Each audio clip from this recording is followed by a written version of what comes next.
Welcome to the podcast about venture capital, where investors and founders alike can learn how VCs make decisions and reach conviction.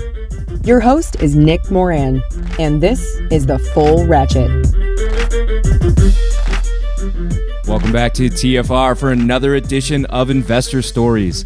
On this segment, the experts talk about a startup that failed and the causes of that failure. Here's the segment called Mortems.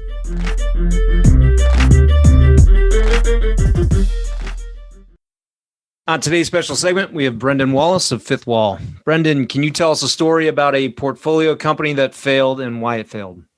Yeah, and I think the reason it failed is honestly COVID, right? And the learnings from that. So I don't want to call out them specifically. So I'd rather talk in generalities just out of respect. But it was an industry that was incredibly fast growing. And in the real estate industry, what typically happens is that when you have these kind of tech-enabled real estate concepts where there's some new industry, let's call it short-term rental, the kind of Airbnb ecosystem, what becomes very attractive for real estate owners to adopt or partner with a new company is for them to lease them space. And the reason is because that's what real estate owners do. They like doing that. That's the business they're in. Mm-hmm. The challenge for a startup is that when you lease space from a real estate owner, you're actually giving them money, not the other way around.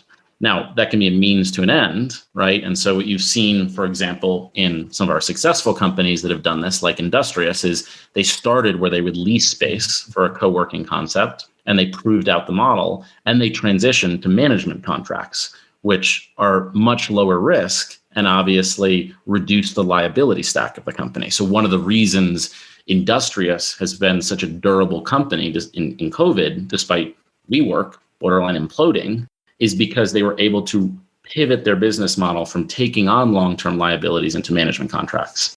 Another company that we invested in answer to your question, wasn't able to make that inflection fast enough before COVID hit. And when you have long-term liabilities and short-term assets, which the short-term rental economy implies, that is, the number one killer of business models. So again, we didn't predict COVID. And we do take risks like that in our portfolio. We went into it clear-eyed. We went into it that was the inflection they needed to make, and they didn't make it fast enough. Yeah, when times are good, you can maintain it, right? But if exogenous factors happen, that's when it gets challenging.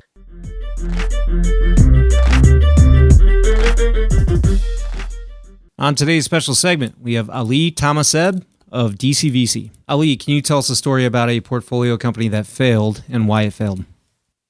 None of them had failed yet, but obviously they would. I'm not one of those investors that say all my 15 investments are going to become massive. It's very probable they will follow the normal curve, and a third of them may end up dying. But I'll back those founders again. But we definitely have companies that are struggling, and many of these cases, I think it's a market timing thing. Or that's that, as we talked about it, it might just be the way you talk about it, or the one thing that you can try to stick to a failure, that it was timing. But maybe the founder didn't figure it out.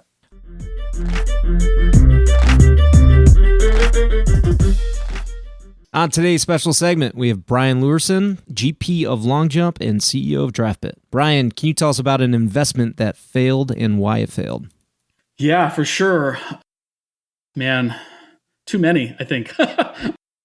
I think there's two things that come to mind. The first is that I like to invest very early in companies. And so I have lived through the experience of companies who even raise some capital and fail to even get going before they see anything. And that's sort of just the life of the world of someone who lives an investor. The most common mistake that I find myself, that I have to have a mental model for kind of quickly talking myself out of, is one that I think many operators or many founders run into when they start investing, is they find businesses that they find attractive if they were running it. They, you hear about a market or hear about an opportunity, and you're like, oh, I know how I would go after that. And then you kind of hear the founder's story and they have a different take, and you're like, oh, well, they'll figure out my way of thinking about this, which is like, no, that's not fair. That's like, they have their own take on how to build this business. And so that's my biggest, when I've made mistakes as an investor, it's because I tried to invest in businesses that were where I put myself into the operating mindset. And that's not a fair way to do it. That's interesting.